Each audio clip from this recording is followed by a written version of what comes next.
Muy buenas tardes, ¿cómo están? Buenas tardes. Buenas tardes, profe.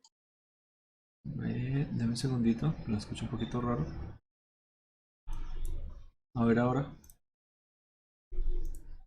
¿Pueden hablar? Buenas tardes. Buenas Listo, tardes, profe. perfecto. Al inicio lo escuché, no sé cómo explicarlo, normal, pero bueno. Ok, gente, vamos a ver hoy este temario. Ah,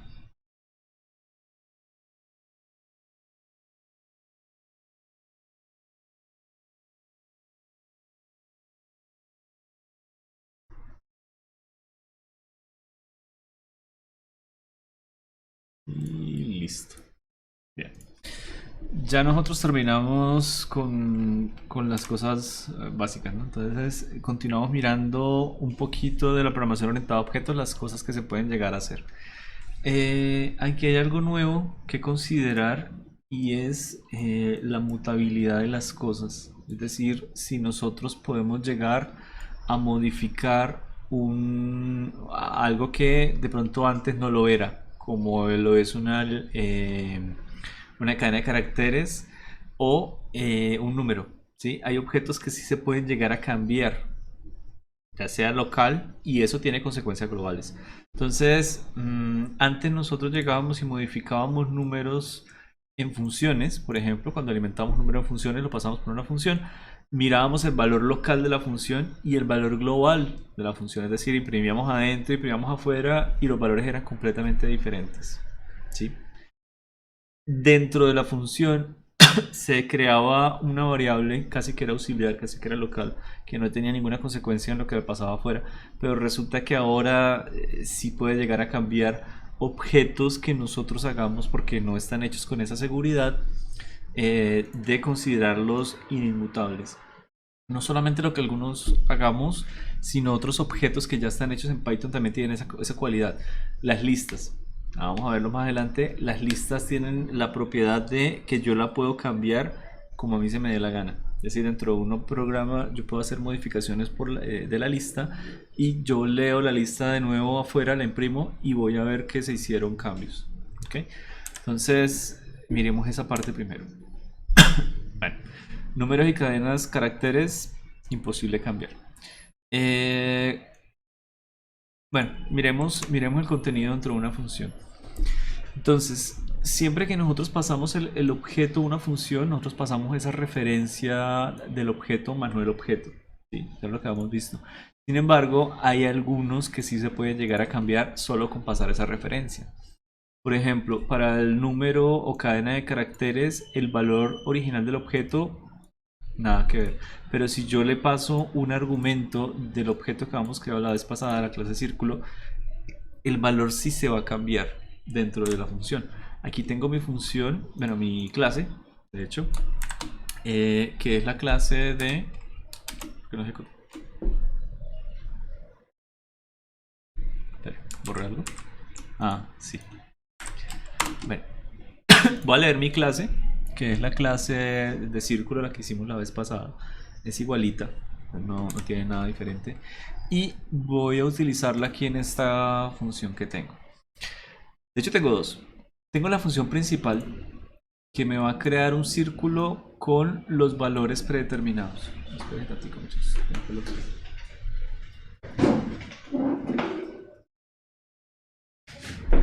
Ahí está. Valor predeterminado quiere decir que el radio va a ser 1. ¿Sí? Y estoy creando un número que lo voy a utilizar como un contador, que es un n, un número entero. Ahora, esos dos valores, el objeto círculo y el n, se los voy a pasar a una función de imprimir. Y luego voy a imprimir el valor de el radio, o sea, la parte del objeto círculo y el valor n. A ver qué pasa. Bien. Acá entró el objeto círculo como c y el n como times porque lo voy a utilizar como n veces. N times el objeto n. Entonces tengo que, mientras time sea mayor o igual a 1, imprima el radio y el área. Perfecto, no está haciendo nada, no está modificando nada. Y voy a cambiar el radio del círculo a más 1. Va a ser el valor anterior más 1. Él empieza con 1, así que va a empezar acá 2, 3, 4, 5, etcétera. Y le voy a restar a times 1. Recuerden que times es la referencia al objeto n. Entonces acá el valor de 5 va a empezar a cambiar y el radio va a empezar a subir. ¿Listo? Uno sube, otro baja. Bien, cuando yo imprimo por fuera voy a ver el valor que tiene el radio actual y el valor de n por fuera de la función print. ¿Listo? Si yo ejecuto esto por dentro, en esta parte de la impresión, eso es lo que yo creía, va subiendo el radio, va subiendo el área y mira lo que pasó por fuera.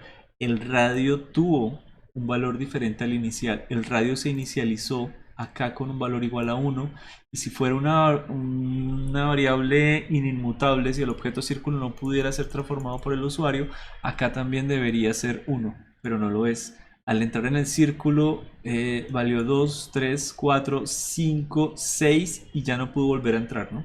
Acá se hace primero el print y luego sí se hace la suma. Entonces valió 6 y se acabó. Eso es lo que me está mostrando afuera. ¿Está claro? Hay que tener cuidado con los objetos que nosotros hagamos con clases porque se pueden llegar a modificar en funciones. ¿Está claro? Sí, señor. Vamos que sí.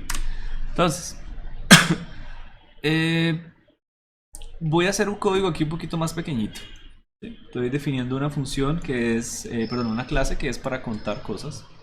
Me recibe simplemente un contador y cuando se inicializa ya automáticamente tiene valor de 0. ¿Listo? Tenemos una variable dentro de esa clase que es contador y ya, no tengo más. Entonces, aquí inicializo un objeto llamado C, que es el contador. Y aquí también inicializo un objeto times, que es el contador. Tengo dos contadores. Voy a meterlo dentro de un for en el cual va a empezar desde 0 hasta 99. Voy a hacerlo 100 veces, mejor dicho.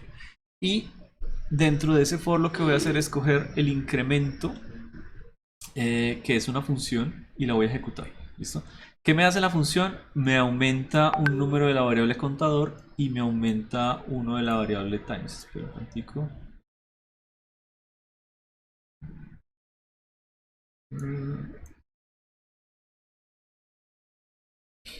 Ok, ya está. Listo.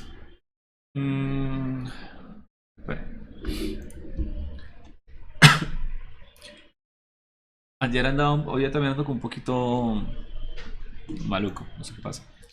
Eso es lo que va a pasar dentro de la función incremento y no se está reportando nada. Simplemente al final de la función incremento estoy imprimiendo cuánto fue el valor final. Es un poquito más sencillo de lo que se hizo antes, pero el resultado es el mismo.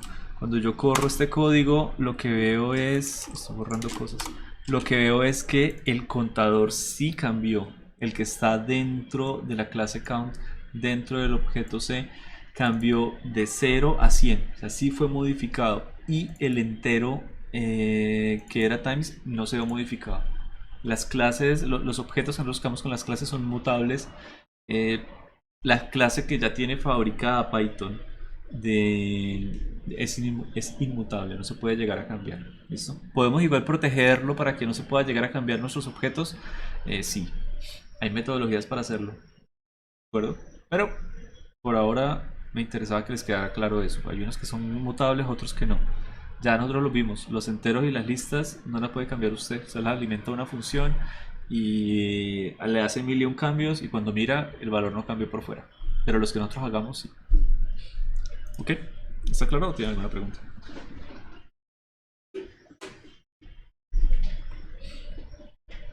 Bueno, supongo que está todo bien.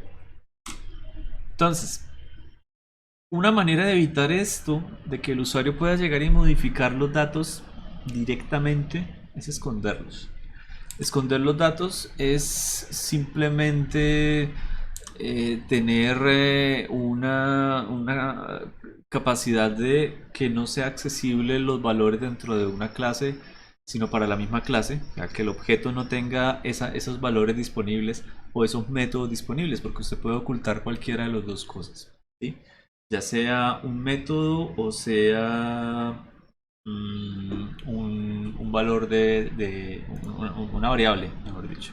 Entonces, yo puedo acceder aquí a la clase círculo, por supuesto, obtengo un valor y modifico el radio y me lo permite, ¿sí? Yo la definí mi objeto de círculo como con un radio muy particular de 5 e inmediatamente el usuario llega y lo modifica. Entonces puede ser un problema para cuando se está programando. Bueno, yo lo que puedo hacer es mostrar, por ejemplo, otro caso en el que se puede cambiar. No sé si recuerdan esta clase del control de televisor, ¿no? Había un montón de cosas por las cuales yo evitaba que mi opción de set TV channel y set volume pasaran de cierto rango.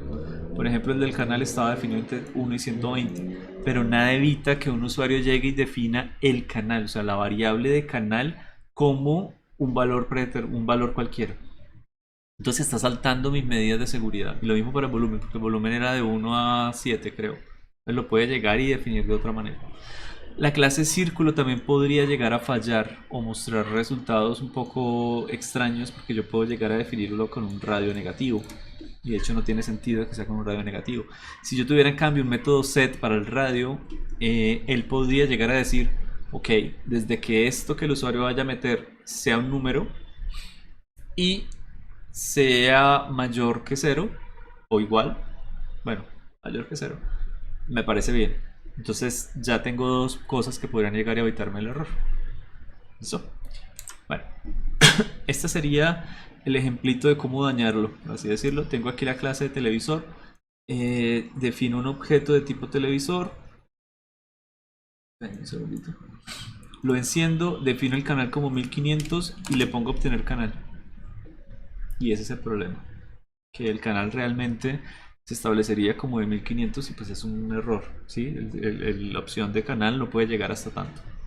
Tiene que llegar hasta mucho menos. Bueno, ¿está claro por ahora? Sí, señor. Ok. Es un consejo, siempre lo dan, no, nunca se deja. Recuerden que hay dos tipos de personal, ¿no? Está el programador y está el cliente, que no va a depender del programa. Pero nunca se debe dejar que la persona que lo use, el cliente de una clase, de una función, de cualquier cosa, pueda modificar los campos de datos. Estos tipos de problemas es como se hackean programas, como se hackean páginas web, cosas por el estilo. Normalmente alguien va y modifica algún campo de datos. Pero entonces el usuario cómo obtiene cosas, cómo es que la página web interactúa, cómo es que podemos llegar y meternos en un programa a distancia y entendernos con él. Porque hacemos request, o sea, pedimos cosas de datos, ¿sí? Accedemos, un get, a deme. Si yo le digo al usuario, deme tal cosa, es una petición. Y si cumple con sus reglas definidas dentro de su módulo, dentro de su método, él las entrega. Y un set, que es un mutador, es algo que yo doy a definir. Entonces yo le digo, oiga, yo quiero que su radio valga 5 y si cumple con sus reglas, con todas sus cosas, lo define. ¿De acuerdo? Entonces set y get es bastante útil. ¿Cómo lo podemos esconder? Muy parecido a como lo hacíamos con la clase init. Son dos guiones bajos, dos guiones de piso y se acabó. ¿Ok? Dos guiones de piso antes de la variable. Dos guiones de piso antes del método y se vuelve método privado. Lo hacíamos con el init y lo podemos hacer acá con esto. No pasa más. Bueno. Podemos nosotros mirar ahorita que esos datos los podemos accesar dentro de la clase. Es decir, sigue siendo una variable de entorno. Sigue siendo una variable que yo puedo llegar a acceder dentro de mi clase. Puedo diseñar métodos utilizando esa variable. Un método oculto puede llegar a ser utilizado por otro método. Puedo llegar a hacer un init, o sea, inicializar utilizando un método oculto. Perfecto. Solo que yo no puedo accesar ese método oculto por fuera del programa. ¿De acuerdo? No puedo llegar y acceder a él. No puedo llegar a acceder tampoco al campo de datos que contiene ese método que es oculto. No puedo hacer nada por el estilo. Okay. Estos son los métodos get. Los métodos son muy similares. De hecho, ustedes ya hicieron la vez pasada. Simplemente get en minúscula y el nombre de la variable normalmente se separan en mayúscula y minúscula, lo más útil, ¿no? Y la idea es eso. Miren este método get, ¿qué es lo que recibe? Nada. No recibe nada. Porque yo le digo obtener, no sé, área. Y él me la bota. ¿Qué más necesita? Nada. Decirle qué es lo que quiero obtener y ese ya es el nombre del método como tal. ¿Listo? Se podría llegar a ponerle, si usted maneja muchísimas, pero muchísimas variables, meterlas de pronto en una lista. Entonces usted le pone aquí obtener y acá en lugar de esto un valor o algo así, donde usted le introduzca cuál de los valores de la lista quiere obtener y él le bote solo ese valor. Puede ser, pero como no estamos trabajando tantas variables, con esto es suficiente. Este método es particularmente útil y es un método más de comprobación. ¿Okay? Se utiliza para comprobar si algo es o no es. Por ejemplo, yo tengo una clase de figuras trigonométricas, entonces posiblemente tenga aquí unas 4 o 5 y puedo tener acá es triángulo y él me devuelve si es o no es triángulo. Hay unos métodos que, por ejemplo, revisan el tipo de datos. Entonces usted le dice es un número y él devuelve si es un número, porque es útil saber si algo es un número. ¿Okay? Puedo llegar y comprobar si una variable es una cadena de caracteres. Puedo comprobar si esa cadena de caracteres es toda minúscula o si es toda mayúscula o si tiene tildes, o sea, si le sale la tabla estándar. Puedo comprobar muchas cosas y esos métodos los programan las personas que lo diseñan y tienen esta convención que es con is. O sea, básicamente es y acá la propiedad, si estoy comprobando si la propiedad existe. Y si no, la propiedad más, llamémoslo, no sé, estado. ¿Sí? La propiedad más el estado. ¿Es tal propiedad de esta manera? Sí o no. ¿Tal variable de esta manera? Sí o no. Y él le devolvería eso, sí o no. Bueno, y el último, el set, que ya lo hemos visto, funciona muy similar. Voy a establecer tal propiedad con este valor. Esta sí me recibe algo. Bien, este self por supuesto siempre tiene que estar para dentro de un método en una clase, ¿no? O sea, el self no es opcional. Él lo que me está definiendo es en qué entorno, por así decirlo, se están guardando las métodos o las variables que son accesibles para el mismo, para la misma clase. Eso es lo que hace. Bueno, esos son los tres convenciones de método que les queramos dar. ¿Está claro?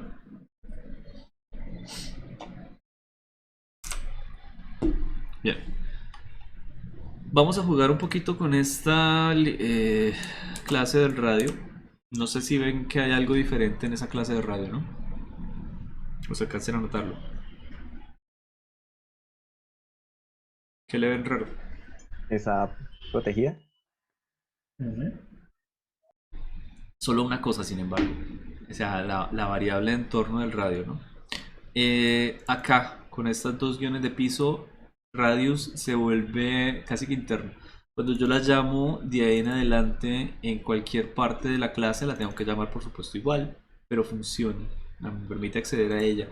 Pero si yo intento accederla por fuera, me dice que no existe. Yo puedo incluso revisar aquí la documentación. Creo que la documentación se carga con el objeto, sí. Bueno, creo que igual estas variables no me aparecen acá. Radio nunca me va a aparecer aquí, tampoco, creo. Entonces, bueno, no cambia mucho. Pero podría llegar también a ocultar uno de los métodos. ¿Sí? Supongamos que el usuario quiere lo siguiente. Quiere poder accesar al área como una variable. O el diseñador. Entonces quiere accesar aquí al área. Perfecto. Y eso sería igual a el método de área. Pero este método no quiero que lo puedan utilizar las personas. Quiero que la persona, el usuario, acceda a la variable de área, pero no al método. Entonces lo oculto. Se acabó. ¿Listo? Ahora lo llamo dentro de mi programa self get area y ya. Eso es todo lo que quería hacer. Bueno, ejecuto. Radio sigue no estando disponible, pero voy a mirar si puedo acceder al área. Y ahí está. ¿Listo? Círculo de radio 5, puedo acceder al área. ¿Puedo acceder al método que accede al área? No. Miren los métodos que están descritos. Obtener perímetro y obtener el radio. Get area ya no está disponible. No está visible. Tampoco es que esté... no está visible y no está disponible para ningún caso. Puedo intentar llamarlo. Me va a decir que no existe. Puedo intentar llamarlo de pronto sin esos guioncitos de piso. Menos. De cualquier caso, le dicen data hiding, pero bueno, no solamente está oculto, está protegido. No se puede acceder a él. Bien a memoria RAM, no en ningún otro lado. Ahora, ¿está claro? Sí, señor. Bueno, ahí se los dejo como estaba. Esta clase es una clase del índice de masa corporal, el BMI. No sé si lo conocen. En fin. Supongamos que esta clase yo la utilizo para guardar algunos pacientes. Entonces, mire cómo funciona.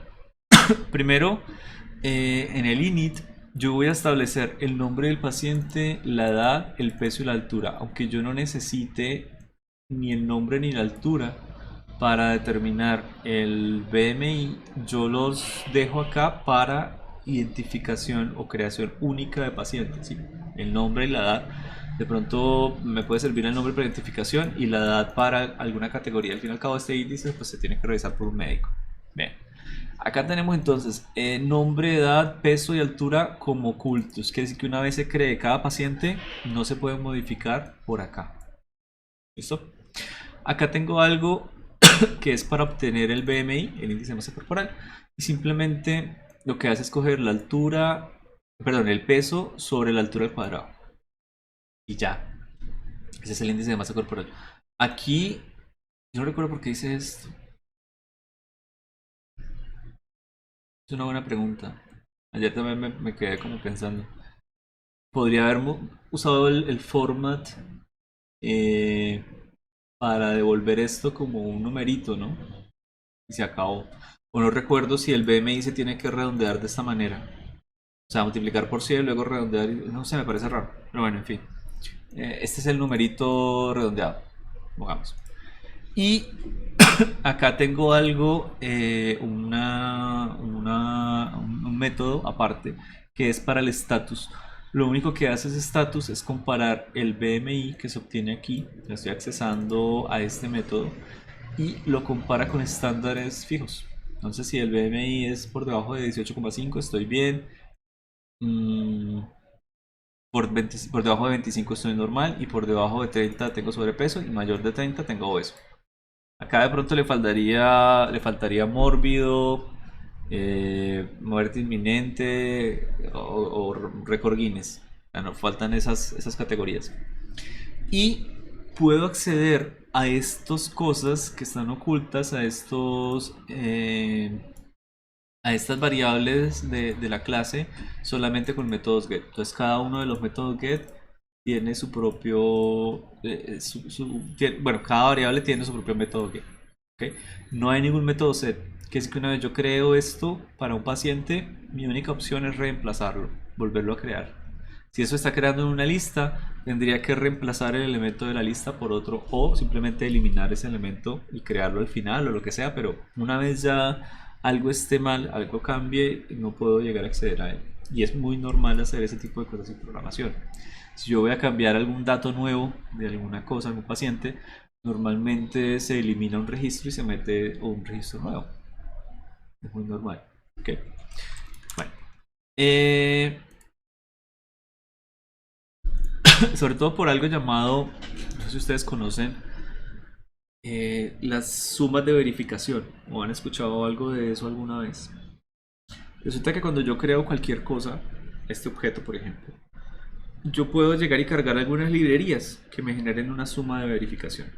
¿Qué es eso? Cogen el objeto y suman o hacen alguna clase de operación algebraica en el cual hacen que ese objeto, ese ID del objeto, genere un numerito único. ¿Bien?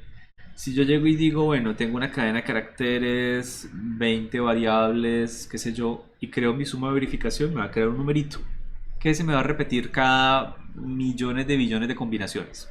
¿Listo? Entonces, normalmente esos numeritos de verificación, esas sumas, se distribuyen para todo el mundo. Entonces todo el mundo descarga la suma de verificación de un paquete, por ejemplo, de un programa, lo que sea, y descarga el programa por otro lado. Muchos instaladores ya lo hacen de manera única, tienen el programa y la verificación casi que en el mismo documento y cada vez que van a instalar vuelven y realizan la suma y comprueban con la que hizo el creador. Entonces dice, este programa no fue modificado por un virus, no fue modificado por la descarga, etcétera. Es totalmente funcional y ya. El software en Linux. La gente tiene en su computador muchas fuentes de software, de cualquier universidad, de cualquier versión, lo que sea.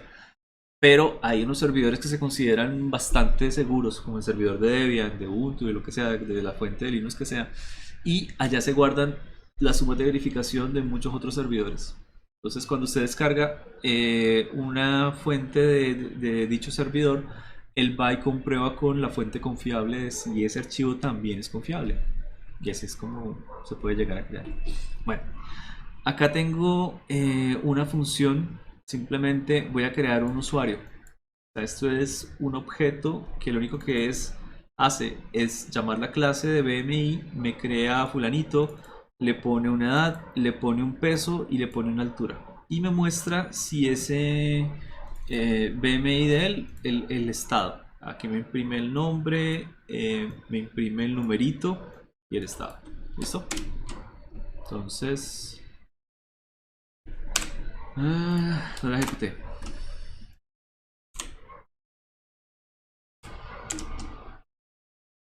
Ahora sí. Bien. Miren lo que me está imprimiendo. Me está imprimiendo, bueno, el nombre de la persona, su índice de masa corporal y el estado que tiene él actualmente. Que es normal. ¿Listo? Sí, señor. Bueno, creo que necesito como un vasito de agua o descansar un ratico la voz. Hagamos una cosa. Acá.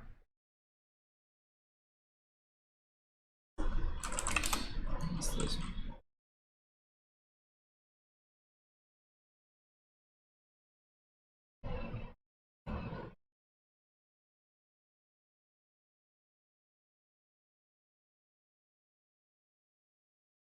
Bueno, aquí está la lección de lo que estamos viendo.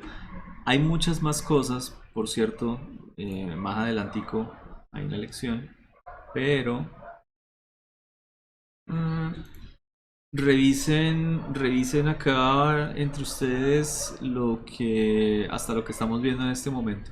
¿Sí? O sea, miren esta parte y me hacen cualquier duda y ahorita a las 3 continuamos con esto de profundización. ¿Les parece? Que era un poco lo que hablábamos el año pasado, de que podemos haber dado como la clase y dudas, clase y dudas. Entonces a las 3 me hablan de cualquier duda que tengan esto y seguimos con la clase. ¿Les parece? Sí, señor. Listo, pues. Bueno, vale, nos vemos ahorita.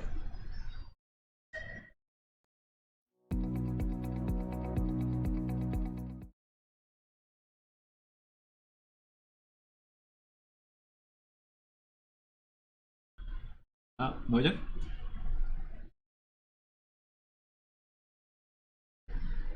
Sí, señor. Sí, profe. Listo.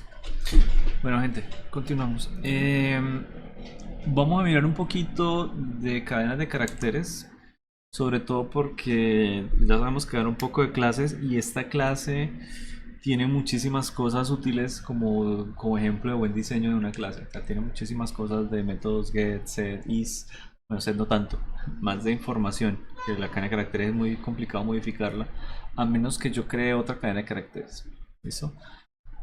Eh, y aparte, nos va a servir un poco porque esta clase de cadena de caracteres, bueno, nunca hemos mirado por qué lo llamamos cadena. Y es porque puede ser más de una. Es decir, tiene comportamiento de varios elementos en uno, es decir, es una lista, es un arreglo y por lo tanto nos va a servir más adelante cuando miremos arreglos como tal, numéricos o de otros elementos, cómo poder acceder a ellos, cómo poder llegar y tocar un índice, cómo poder llegar y modificarlo, recorrerlo, etcétera, porque son exactamente lo mismo en cadena de caracteres o en esa parte de arreglos. ¿De acuerdo? Entonces es muy útil por ese lado. Bueno, lo primero que quiero que miremos es las funciones que puedan llegar a tener y un poquito de las cosas básicas que ya vimos. Por ejemplo, estos son los métodos con los cuales yo puedo crear una cadena de caracteres, ¿no? Puedo llegar a crearlo con una cadena que esté en el teclado o puedo llegar simplemente a invocar str y llego y creo la cadena. O podría llegar a utilizar comodines, es decir, puedo llegar a crear aquí otra.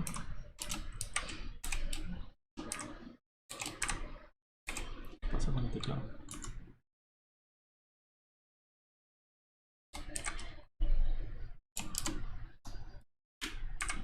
Okay. Puedo llegar a crear otra. Okay. Que utiliza los comodines para crear la cadena de caracteres, ¿no? Entonces, acá es simplemente otra manera en la que yo puedo llegar a crear diferentes cadenas de caracteres. De hecho, estos comodines están llamando la clase, solo que no hemos visto cómo se hace, pero es bastante sencillo. Es decir, estos comodines se pueden llegar a utilizar por ustedes. Usted puede llegar y utilizar cosas que utilizamos en las cadenas de caracteres como esto. ¿Por qué al hacer el producto? Porque al usar este operador, la cadena de caracteres se va a escribir una después de la otra hasta el número de veces que yo tengo. Porque alguien lo programó y reprogramó, por así decirlo, este comodín o lo programó para aplicarse con este objeto. Es una cadena de caracteres, es una clase que interactúa con el miembro de otra clase, es otro tipo de objeto por medio de un comodín. ¿Listo? Y ese está definido. Este de pronto no está definido.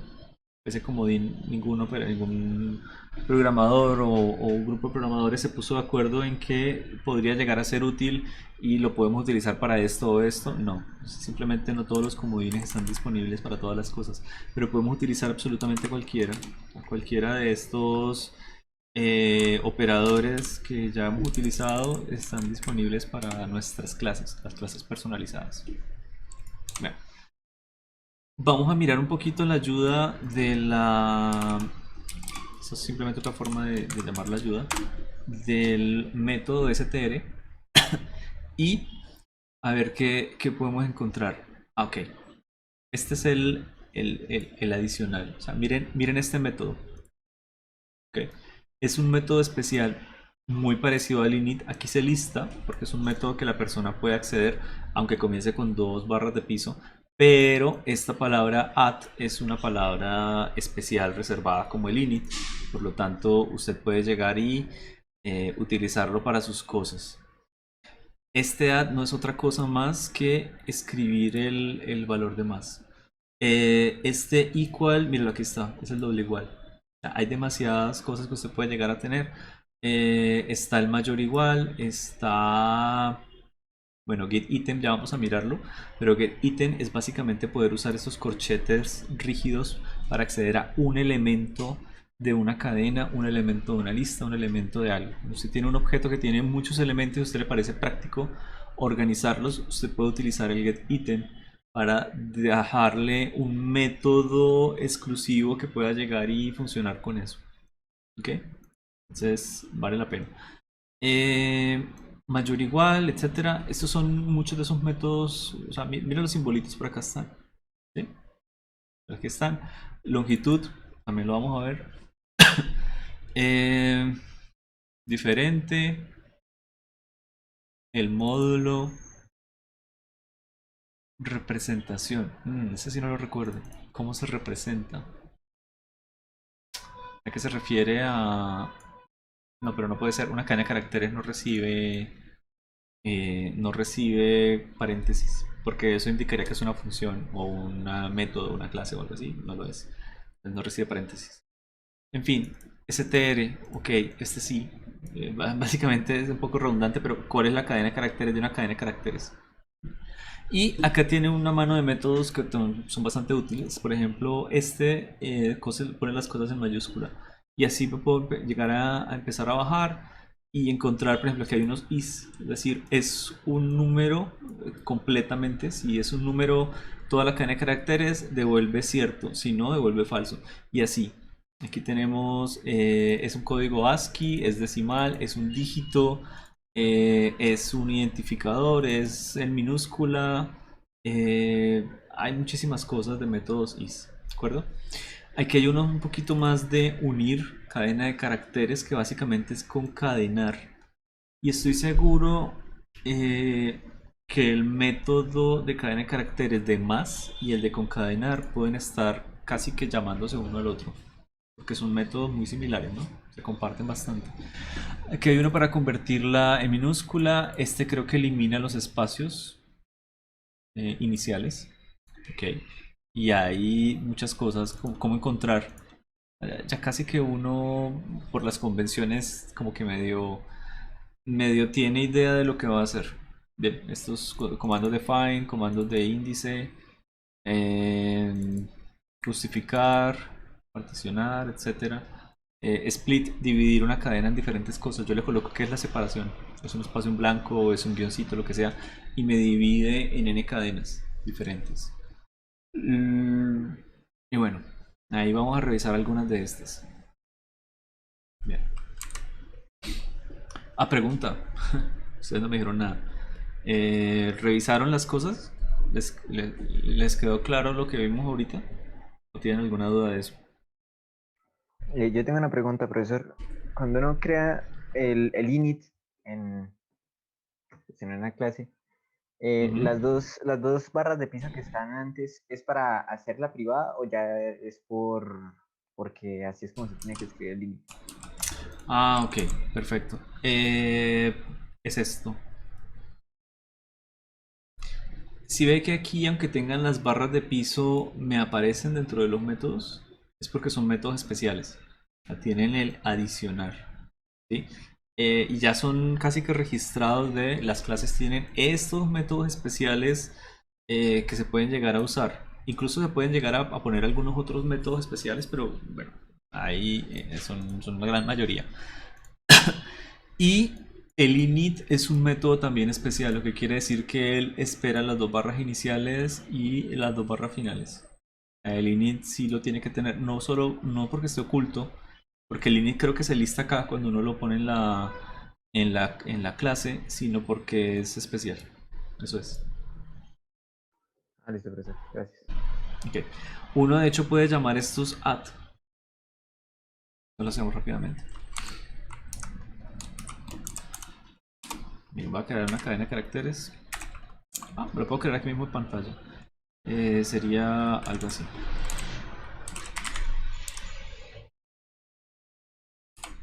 Voy a acceder a algo que está dentro de ella y voy a acceder a esto que es adicionar y voy a adicionarle esta cadena de caracteres. Bueno, funcionó. Listo. Estoy llamando el método adicionar de la cadena de caracteres y como argumento le estoy colocando a todos. ¿Qué es el add? De nuevo, es todo esto que yo hice acá, que pues uno nunca lo usa, es el comodín que me está llegando y facilitando las cosas. De hecho, esto lo vamos a ver para el sábado. Quiero que les voy a poner una clase que fabriquemos que valga la pena utilizar esto para la otra semana. y hacer eso, transformar estos métodos básicos de teclado y meterlo dentro de una clase. Bueno, como les dije, el AD es esto, es más. Eso es lo que estoy haciendo. ¿Se le quedó claro? Raúl. Sí, señor. Ok, los demás, ¿alguna duda de lo que revisaron? ¿O ya con esto quedaron bien?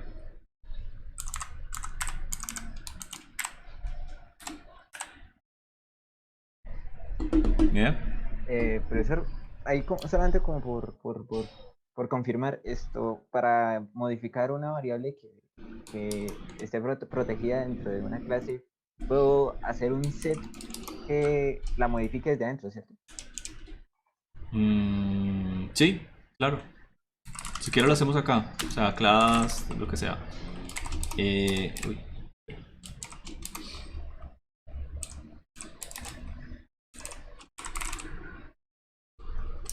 perdón.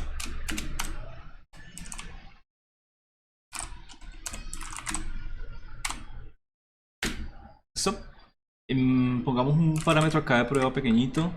¿Y usted quiere crear qué de ese parámetro que sea oculto? Sí, señor. Ok.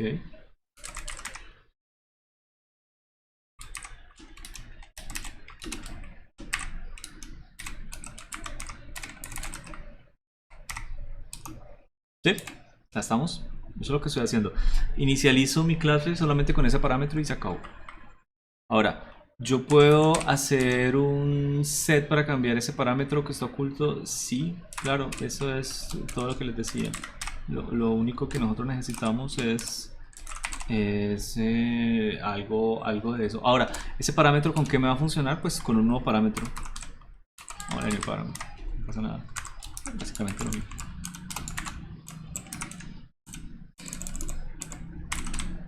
Ok, la ejecuto. Dos puntos. Bien. La ejecuto, ya tengo mi clase hecha. Ahora puedo llegar y hacer acá una variable, perdón, un objeto, simplemente con mi test. Y la inicializo. Un parámetro cualquiera. 3. Ya está. ¿Puedo acceder a ese parámetro de mi nuevo objeto? No. No puedo acceder a él para no es ejecutable. No lo puedo hacer. Pero sí puedo llegar a cambiarlo utilizando mi método setParam. Y le pongo que quiero que valga 5. ¿Listo? Y de hecho acá tengo un pequeño problema. No sé si ya lo vieron. No puedo accederlo porque no existe el parámetro. ¿Qué me faltaría?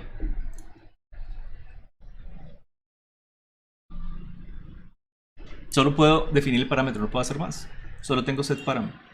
Y el parámetro como tal es oculto. No tengo acceso a él.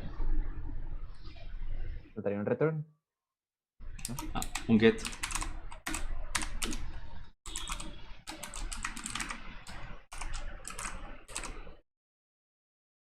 Ya.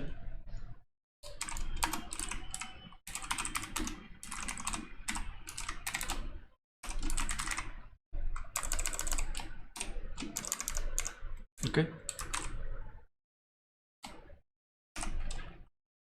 Ya.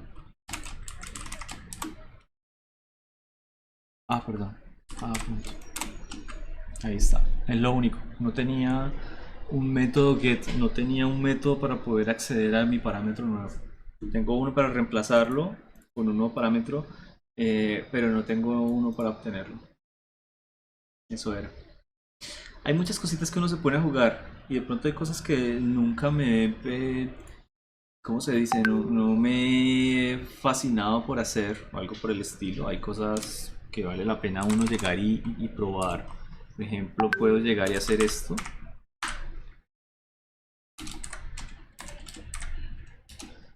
O sea, puedo hacer parámetros dentro del... Ok, no puedo porque utiliza un self y self, por decirlo así, no está definido en ninguna de las por fuera de la clase de init o de alguna de las otras, de la clase, no, perdón, de los métodos init o alguno de los otros métodos, ¿cierto? Entonces self, por así decirlo, no existe. Pero puedo definirlo así sea como variable. Sí, sí lo puedo hacer. ¿Tengo acceso a esa variable? Miremos.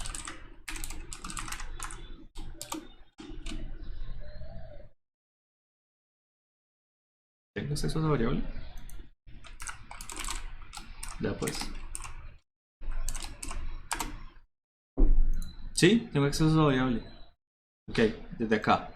¿Listo? La puedo llegar y redefinir en alguno de los métodos y cambiar su valor. Vamos a mirar. Param2 igual a 5, por ejemplo. ¿Me estaría cambiando el valor? No.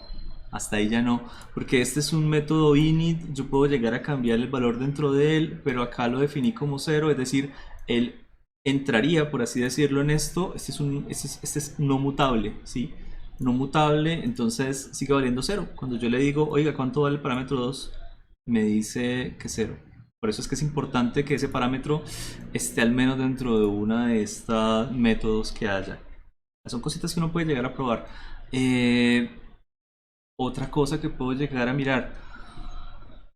Puedo definir una clase sin init de alguna manera. Una clase que no me reciba absolutamente nada.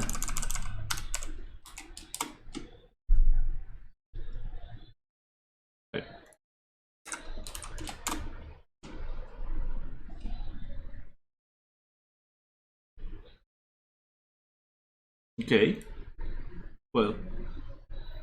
¿Vale este sea, parámetro? Señor, señor, sin cuénteme. el init no funcionaría más bien, o sea, solamente como una función y ya. Mire lo que está pasando acá. Aquí no tiene init, ¿no? No tiene nada de inicialización. Es decir, yo estoy aquí llamando test y si efectivamente yo, si intento inicializar algo, me va a decir, oiga, su objeto no recibe argumentos, su objeto existe y ya. Entonces, cuando yo creo una lista de esos objetos, todos valen igual. ¿Sí?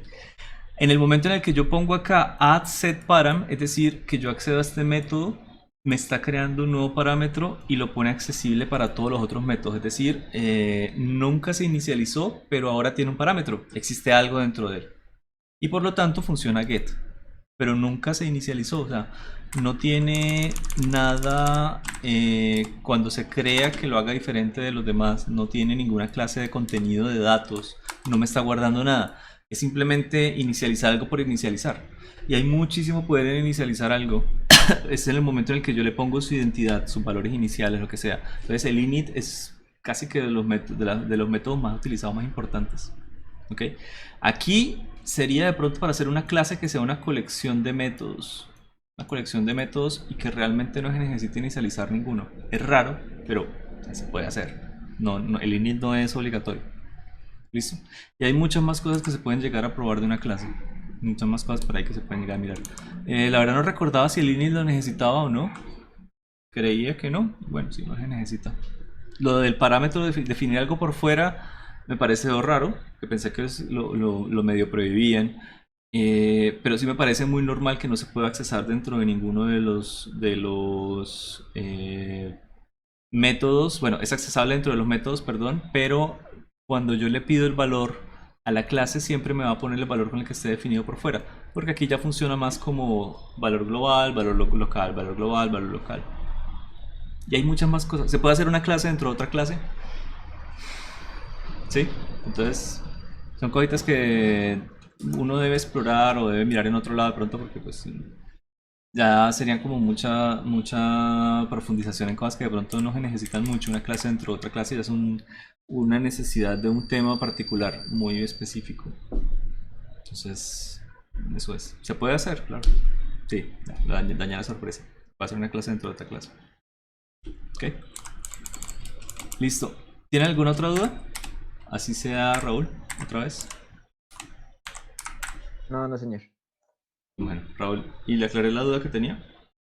¿O no? Sí, señor. Sí, sí, señor. Perfecto.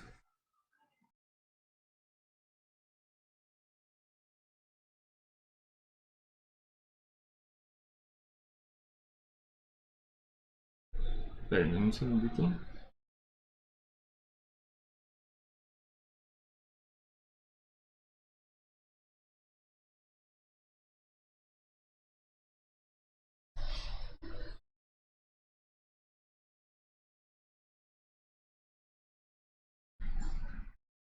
Profesor que ayer toca responderle. Bueno, acá tengo una cosa muy particular que quería mostrarles. Por ejemplo, estoy creando tres cadenas de caracteres. ¿Sí? Miren esta segunda, la estoy creando de una manera muy diferente, ¿no? A la como estoy creando la tercera. Aquí estoy utilizando la clase como tal. Aquí estoy utilizando el constructor, bueno, el comodín que me permite crear esa clase. Y estoy haciendo una comparación entre las dos para mirar si son iguales. Aunque sean iguales, es decir, me está botando un true, es cierto, lo son. ¿Qué pasa con sus identificaciones únicas, personales, que se repiten sola y única cada vez que yo reinicio el kernel del computador? Son completamente diferentes, ¿no? Bueno, son parecidas, pero digamos que los últimos números ya tienen su identificación propia. ¿Ok? Es decir, son iguales las cadenas de caracteres, pero se refieren a dos objetos diferentes. La misma cadena de caracteres para los dos, sí, pero van a dos objetos completamente aparte. ¿Ok? Y me lleva pues a esa pregunta de el objeto de cadena de caracteres, si son números diferentes, ¿por qué nosotros decimos que son inmutables? Normalmente cuando uno tiene un objeto inmutable es porque es el mismo objeto. Es decir, aquí yo tengo enteros, ¿no? Y miren la forma de construcción. Tengo el entero número 10 y tengo el entero 10,5. Los voy a comparar y me va a dar que es cierto. Voy a sacar sus IDs y me va a dar la misma ID. No solamente el número 10 de X y de Y son el mismo, el valor, sino que son el mismo objeto. O sea, X me está apuntando al mismo objeto que Y. En el primer caso, yo creo estos dos objetos en la memoria con estas direcciones ID, y S2 y S3 me apuntan allá. Él me está diciendo dónde está su cadena, allá y allá. Cada uno me está apuntando a su cadena. Acá yo creo 10 como entero en la memoria con su identificador y tengo dos personas, dos objetos que me están apuntando a ese mismo objeto. O sea, dos nombres de variable que me están apuntando a ese mismo objeto. Okay. Entonces, este es el comportamiento más normal de las cosas que son inmutables. No se pueden llegar a mutar simplemente porque eh, si yo cambio el contenido de X, estaría cambiando el contenido de Y, de Z, de J, de lo que sea que me esté apuntando al contenido de esa memoria, de ese número. Entonces los números normalmente se crean una sola vez en memoria para cosas de optimización y se les va dirigiendo a diferentes dueños, por así decirlo. Piénsenlo como si yo voy a generar el número pi. Se dice que en algún punto muy lejos, en el número pi, es posible que pi se reinicie. Es decir, volvería a comenzar pi, 3,14, no sé qué tal. Y cada número posterior que se encuentre va a ser simplemente un número que ya se había encontrado en el mismo orden anterior. Entonces se podría ya escribir una serie que me genere pi o algo por el estilo. Ya existen muchas series. Se podría decir que pi es un número simplemente cíclico y ya encontramos qué tan largo es pi y cuántas son las cifras y qué tanto es cíclico. Bien. De ahí en adelante dejaría de utilizar espacio en la memoria del computador para guardar el número pi. Al menos para guardar el número. ¿Sí? Empezaría a usar memoria para guardar el índice en el que está ese nuevo número. Eso sí, pero me estaría apuntando a un objeto que ya existe, a un número específico que yo ya calculé antes. Es algo muy similar. Este debería funcionar igual. Debería funcionar igual porque es inmutable, sin embargo de pronto no está optimizando esa parte de memoria, no está guardándole la misma cadena de caracteres en el mismo lado, que es idéntica, me la está guardando en objetos diferentes. Es un poco particular. Este es un comportamiento un poco nuevo. O sea, antes de diciembre se comportaba diferente. En Python 2.2. Algo se comportaba diferente. Ahorita en el 3, el que estamos trabajando, eh,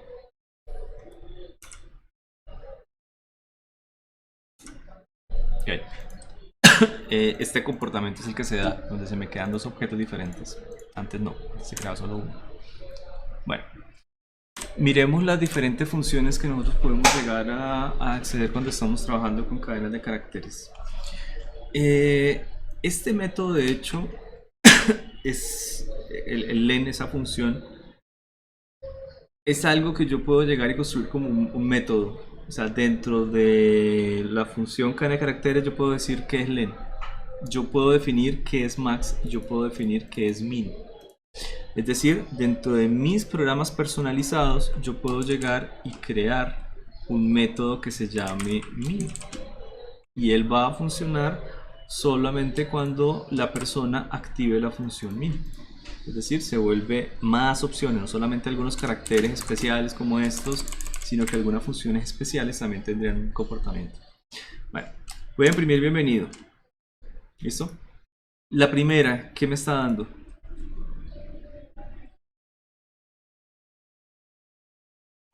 La cantidad de letras que tiene.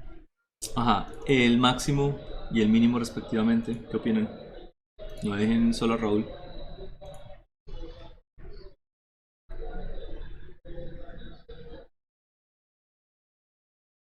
Que lo hagan solo. Como que de esas letras, ¿cuál es la que está más arriba en, pues, en la tabla de caracteres por el Ok, número que tienen asignadas? vale, me gusta esa forma de verlo. Mira lo que pasa, yo transformo este B, que es la primera, de hecho, si no tomo en cuenta minúsculas o mayúsculas y lo cambio por Z. Aún así, el valor mínimo es la letra mayúscula. ¿Por qué? Porque las letras mayúsculas tienen un valor en la tabla de caracteres anterior a las letras minúsculas. Muchos sistemas operativos usan esto. En muchos sistemas operativos tiene 3 carpetas, 4 carpetas. Va primero la que tenga mayúscula.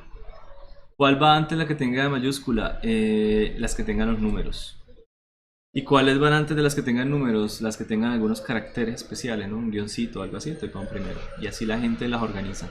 Resulta que esa organización que nosotros tenemos ya como muy instintiva, no siempre lo fue. Alguien tuvo que decidir, oiga, se ve más bonito si las mayúsculas van primero en la tabla de caracteres y luego las minúsculas, pero si lo hubiera hecho al revés, pues tendríamos una organización completamente diferente. ¿Eso? Y la lógica matemática y la programación a mí me obliga casi a que tengo que tener valores numéricos para poder utilizarla. Y como se programa, pues entonces dejémosla así para que la gente también lo haga. Es decir, yo tengo que poder comparar cosas. Yo tengo que poder decir si este bienvenido es mayor que otro, o si es igual, o si es diferente, o no sé qué. Hemos comparado cadena de caracteres como que son iguales, pero no hemos comparado que sean mayores. ¿Sí? Y se puede hacer. O sea, las cadenas de caracteres se pueden comparar. Pero ¿cómo comparar una letra con otra? Pues con su asignación en la tabla. Es lo más sencillo y funciona bastante bien. Bueno, antes de eso, vamos a mirar cómo acceder a los elementos específicos de la tabla, de la cadena de caracteres. Lo que les decía, siempre les hemos dicho cadena, pero no hemos mirado por qué. Ahorita que miramos esos elementos pequeñitos de esa cadena, pues como una cadena hablamos de los eslabones y de la parte que tiene. Bien, este operador índice es muy similar a llamar, por ejemplo, una función. Pero solamente cuando la función la llamábamos con argumentos. Es decir, le poníamos aquí paréntesis y un valorcito o un argumento o algo por el estilo y él hacía sus cosas. Acá solamente en el índice de hecho en teoría por cómo puede construirse una clase, yo también podría poner argumentos. Podría pasarle a un índice un valor, cualquier cosa, cuando yo construya la clase. Pero por convención, el índice es un número. Bien, yo tengo una cadena de caracteres y quiero su primer valor, y como dice acá, sus índices están en base 0. El primer valor de la cadena de caracteres tiene un 0. Y el último tendrá, si son 10 elementos, por ejemplo, el último entonces tendrá 9. Porque 0 hasta 9 me da 10 elementos completos. No es la convención de todos los lenguajes de programación. Pero ¿por qué se utiliza esta convención? Cuando nosotros hablamos, por ejemplo, de las sumatorias, ¿sí?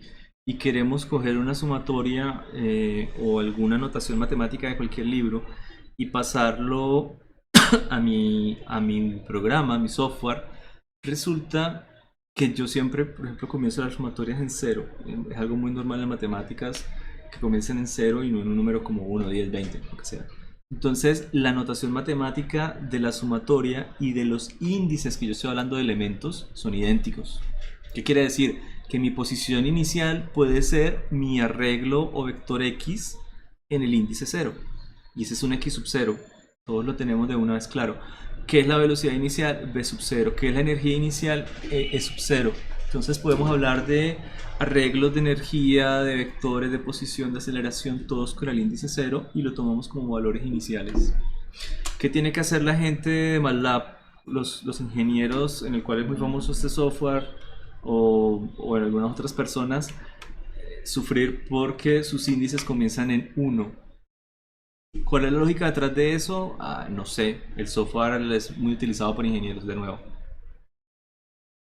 Así de sencillo. Entonces, el índice para ellos siempre comienza en 1, no en 0. No pueden llegar y tener una notación transparente entre la matemática y la programación que están haciendo. Tienen esa pequeña dificultad, ¿de acuerdo? Y de pronto habrán otros programas que tengan una notación diferente de 0, que no he encontrado todavía. O no sé dónde esté. Pero no deben ser muy populares que digamos. Este pegó bastante. Y esa notación de índice, de hecho, pegó bastante en los ingenieros, que si llegan a decir, oiga, vamos a cambiar el software de MATLAB para que empiece en 1, en 0, ya muy difícil. Hay demasiados programas hechos con MATLAB que tendrían que revisar o algo así. Entonces, no sé, es complicado. Bueno, esto sería el índice. Espera un segundito.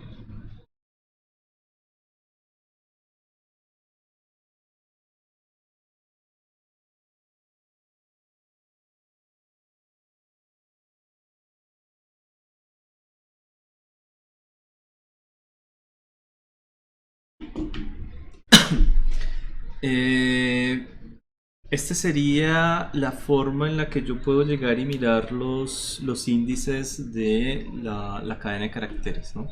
Este sería mi índice 0 y se llamaría como ese elemento 0 y así sucesivamente. Entonces miremos cuántos índices vamos a tener. 0, 1, 2, 3, 4, 5, 6, ta, ta, ta, ta. El índice llega hasta 10. ¿Cuántos elementos vamos a tener acá? 11. ¿Sí? La longitud de esta cadena de caracteres es 11. Así voy a aplicarle el operador len. Y de hecho creo que por aquí está, ¿no? Bueno, ahorita seguimos con esta parte.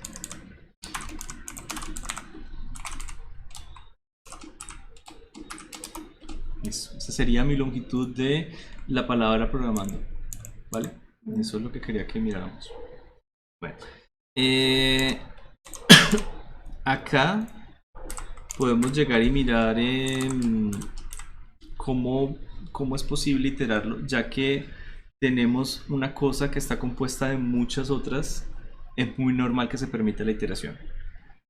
Cuando nosotros usábamos la función rango, lo que le hacíamos era crear una especie de lista, que nosotros le decíamos, bueno, quiero mi rango desde 0 hasta 10 en pasos de 1. Entonces él empezaba 0, 1, 2, 3, 4, 7, 8, 9. Nunca tocaba el 10. ¿Por qué? Ese pedazo de hecho lo tenemos que ver ahorita porque ese 10 nunca se toma. Y el único resultado que nosotros teníamos de ese rango era que si yo le ponía mi valor final es 10, él me comenzaba desde 0 siempre. Él comienza desde 0 porque el rango está pensado también para índices.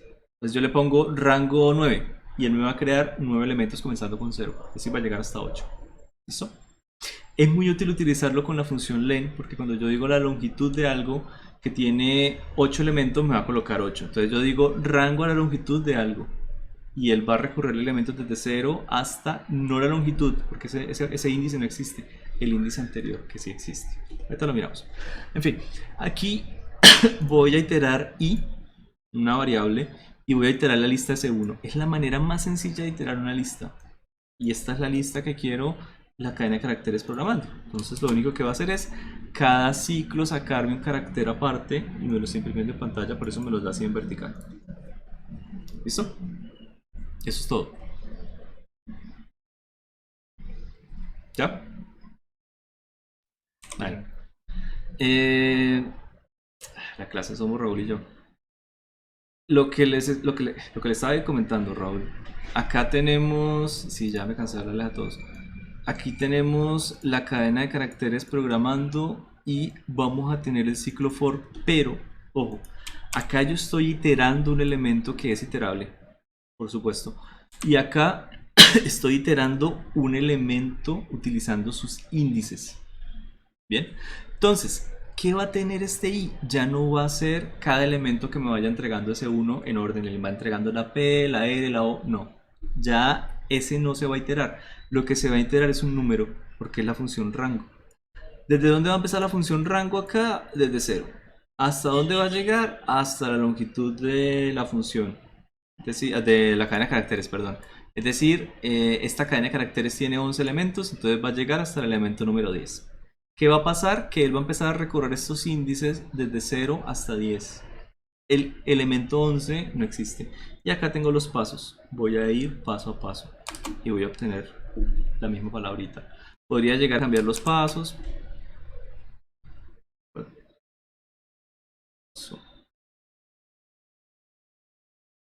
Ok. Podría llegar a cambiar los pasos e ir cada 2 letras, cada 3 letras, etc. Esto, como estaba escrito inicialmente, es demasiado detallado para lo que yo necesito, porque realmente lo que yo tengo es que la función rango ya empieza en 0 y la función rango ya avanza 1 a 1. Entonces simplemente con hacer el rango de la longitud obtengo la misma palabra. ¿Está claro, Raúl? Sí, señor. Gracias, Raúl. De amable. Listo. Acá tenemos, bueno, cómo iterar por elementos y cómo iterar por índices.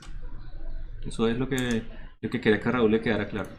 Y que los índices pueden cambiar y pueden hacerse el recorrido en cualquiera de las direcciones. Por ejemplo, yo aquí tengo la palabra programming, muy bien, y estoy diciéndole accédame al índice -1. ¿Cuál supone, Raúl, que es el índice -1 de esta cadena de caracteres? Si yo le mostré una imagen con los índices positivos, ¿no? ¿Cuál cree que sea? Pues podría o no ser ninguno o iniciarte para atrás, ¿no? Perfecto. No sabría. Entonces, no, efectivamente. ¿Cómo, Laura? ¿Habrá alguien más? Wow. La G. La G. Ok, entonces, exacto, empieza de atrás hacia adelante. ¿Listo? Entonces aquí vamos comenzando con la palabra, el -1 sería G. Correcto. Aquí vamos a mirar, tengo el índice que me corresponde a la longitud, 11. ¿Sí? Acuérdense que el índice se me sale un... Perdón, la longitud no. Sí, qué pena. La longitud, 11. -1 me da el elemento número 10. Y el índice 10 también sería la G. Porque esta cosa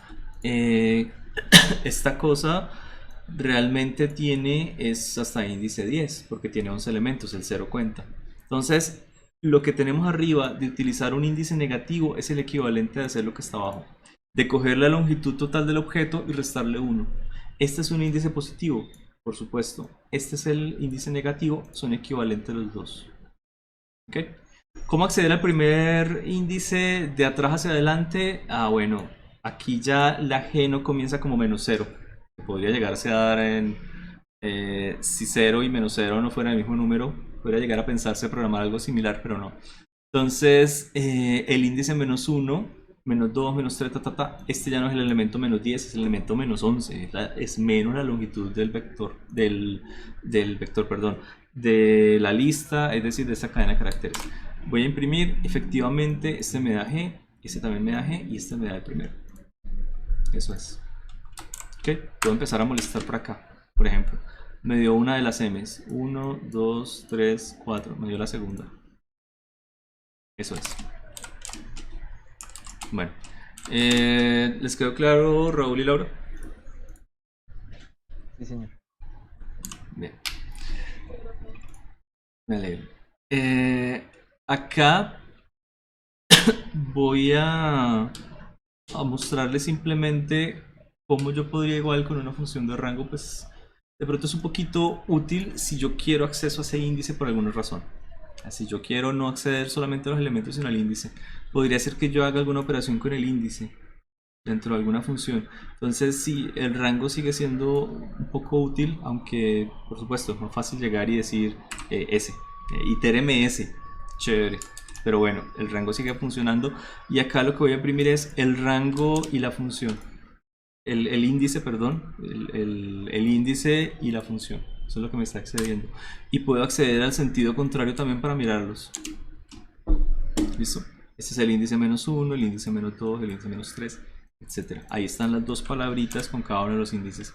Miren que en el índice positivo el primero empieza con 0, así que el último índice es 10. Y en el índice negativo voy a comenzar con -1, así que el último es -11. Es lo único que puede llegar a cambiar. ¿Y qué me cambia aquí del programita? Casi que nada. ¿Listo?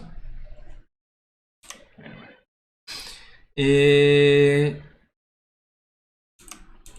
Esto lo miramos, no. Listo, miramos hasta ahí.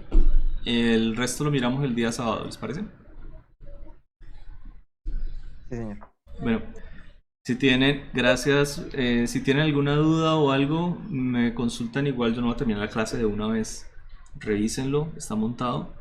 Y a las 4 más o menos la termino. No hay ningún inconveniente con ustedes. Gracias Laura y gracias Raúl por venir. Los dejo. Chao pues.